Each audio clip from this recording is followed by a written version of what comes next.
ନବୀନଙ୍କୁ ଭେଟିବା ପାଇଁ ଧାଇଁଗଲେ ଅଙ୍ଗନବାଡ଼ି କର୍ମୀ। ହ୍ୟାଲୋ ଫ୍ରେଣ୍ଡ, ନମସ୍କାର, ଶୁଭ ସକାଳ। ଆପଣ ହିନ୍ଦୀ ଓଡ଼ିଆ ଦେଖିବେ। ଆଜି 5 ଫେବୃଆରୀ ଚାଲନ୍ତୁ ଜାଣିନେବା ଟପ୍ ନ୍ୟୁଜ୍।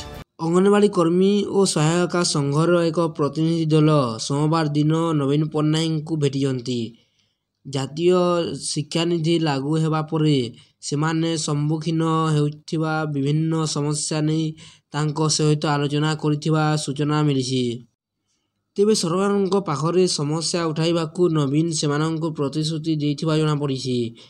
ଏହି ଆଲୋଚନା ସମୟରେ ସଂଘର ଉପଦେଷ୍ଟା ସୁଭାଷ ସିଂ, ସଭାନେତ୍ରୀ ନନ୍ଦିନୀ ପଣ୍ଡା, ସମ୍ପାଦିକା ରଞ୍ଜୁଲତା ଦାସ, ସୁଶ୍ରୀ ସଙ୍ଗୀତା ମହାପାତ୍ର ପ୍ରମୁଖ ଉପସ୍ଥିତ ଥିଲେ। ଭିଡ଼ିଓଟି ଭଲ ଲାଗିଲେ ଲାଇକ୍ କରିବେ ଏବଂ ଚ୍ୟାନେଲକୁ ସବସ୍କ୍ରାଇବ୍ କରି ପାଖରେ ଥିବା ବେଲ୍ ଆଇକନ୍ କ୍ଲିକ୍ କରିବେ, ଯାହାଦ୍ୱାରା ଆପଣ ଏଭଳି ଟପ୍ ନ୍ୟୁଜ୍ ସର୍ବପ୍ରଥମେ ଜାଣିପାରିବେ।